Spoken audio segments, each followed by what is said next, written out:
the songs from Willy Wonka are known by pretty much everyone. They're catchy, they're timeless, they're household tunes. The Candyman can cheer up, Charlie. I got a golden ticket. So who do you get to try and match songs like those? Well, the guy who did the music for Nightmare Before Christmas is pretty good.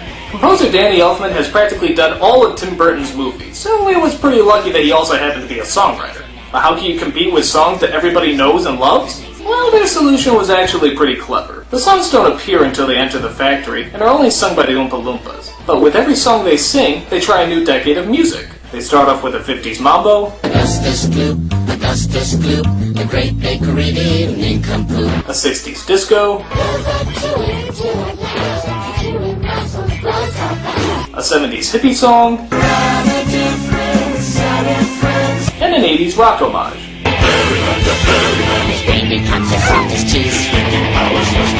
Now that's a really clever idea. The only downside is that the songs, while entertaining, are pretty short and, to be honest, not very memorable. That is, except for...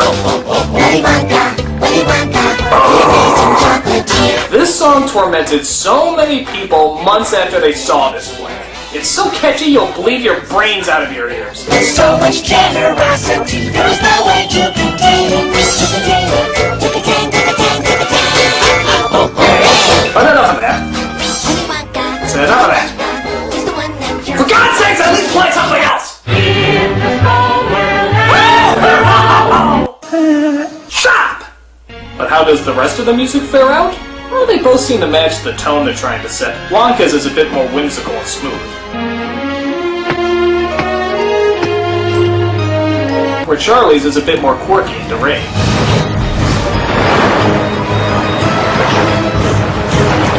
But if I had to choose, I really do have to go with the original Wonka version. No disrespect to Elfman, but these are just classic, memorable, perfect songs. I wouldn't expect anybody to top them. Again, point goes to Wonka. Once again, you really shouldn't mumble, because it's kind of starting to bum me out. Oompa, loompa, doopa-dee-dee. If you are wise, you'll listen to me. But if there's anything you think Tim Burton would be able to outdo, it's the visual style. I mean, this is the guy who said, hey, you know what that guy needs? Fucking scissors on his hands. That'll make the movie work. But is it enough to save this reimagining? Let's take a look at visual style.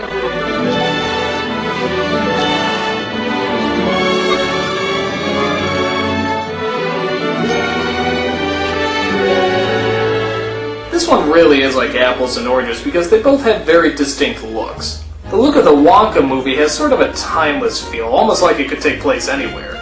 But to be fair, the Charlie version does too. Burton really knows how to take our modern-day world and make it look like something out of a fairy tale. The cinematography and sets are just so exaggerated, they're absolutely perfect. But in a sense, that's also a problem with the film. The first half is so cleverly set up and visually clever that it actually kind of loses its edge when it goes inside the factory. There's a few too many things going on, it's a little too dark to make everything out. In Wonka's version, you could see everything fine, and the strangeness was a great contrast to the typical everyday world we saw in the first half. But the Wonka version has problems too. The film does have sort of a 70s tint to the whole thing, and on top of that, the effects were good at the time, but are now a tad outdated. That chocolate river looks more like liquid feces. It always looked like colored water, and it still does. It's polluted. It's chocolate. No, it's not. The Charlie version looked a lot more like chocolate. I mean, it really looks like you can eat that stuff. That and they did actually get the proper design of what a gobstopper looks like.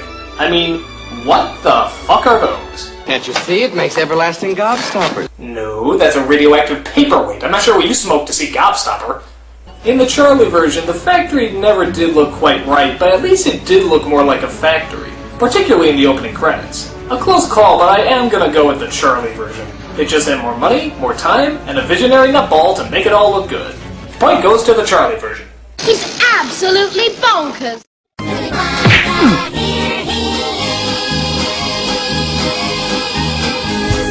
But again, it all comes down to story. Which one tells their tale the best? Well, let's not wait any longer and dive right in.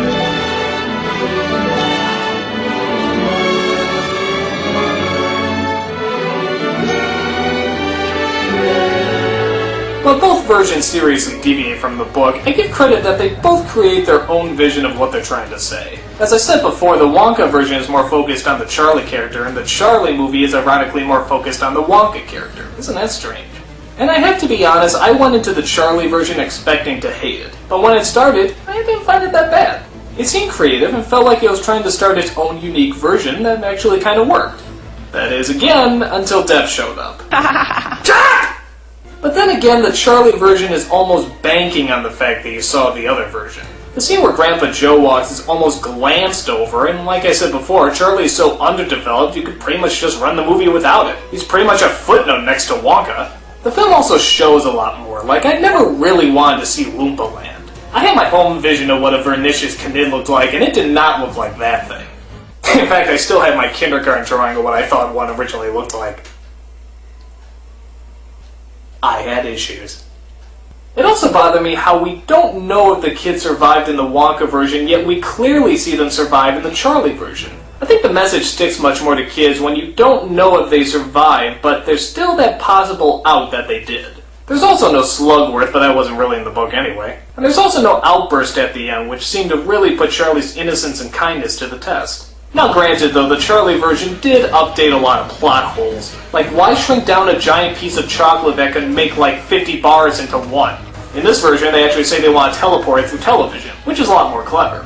They also explain that Wonka is looking for children to win the golden tickets, not adults. I mean, how did he know in the other version that coincidentally 5 children and not 5 adults would find the tickets? I'm a trifle deaf in this ear. Speak a little louder next time. But what really gets me are the morals. That's probably the weirdest part. The moral of the Wonka version is just always be good and true to yourself, and one day you'll get your reward. Simple enough. The moral of the Charlie version, I guess, is to always be a kid at heart but be an adult in your mind. Don't spend your adult life being a little child. But that's more of a message for grown-ups, isn't it? You know, and unsuccessful comedians. But like I said before, the number one problem with the Charlie version is that it was about Wonka. And it shouldn't be. Charlie is the focus and the character kids can identify with. Wonka is more like Merlin or Mr. Miyagi. He's interesting, but he's not the heart of the story. That has to belong to the main character, which is Charlie. His name is in the title of the book, for crying out loud! Though I don't hate it as much as I did in the past, it's clear which one's the superior version. The Wonka version. It's Wonka version. The old, the original, the timeless classic. Willy Wonka and the Chocolate Factory.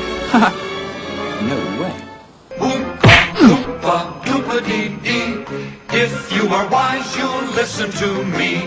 So the old wins this time around. As a special treat, here's the original music from Willy Wonka and the Chocolate Factory to play us out. Willy Wonka, the amazing chocolate factory. Play something else! Play something else! Something else! Alright, enough is enough. This is the final! This is the very, very last straw! Who is responsible for this? I demand that you show yourself! Who are you? Huh?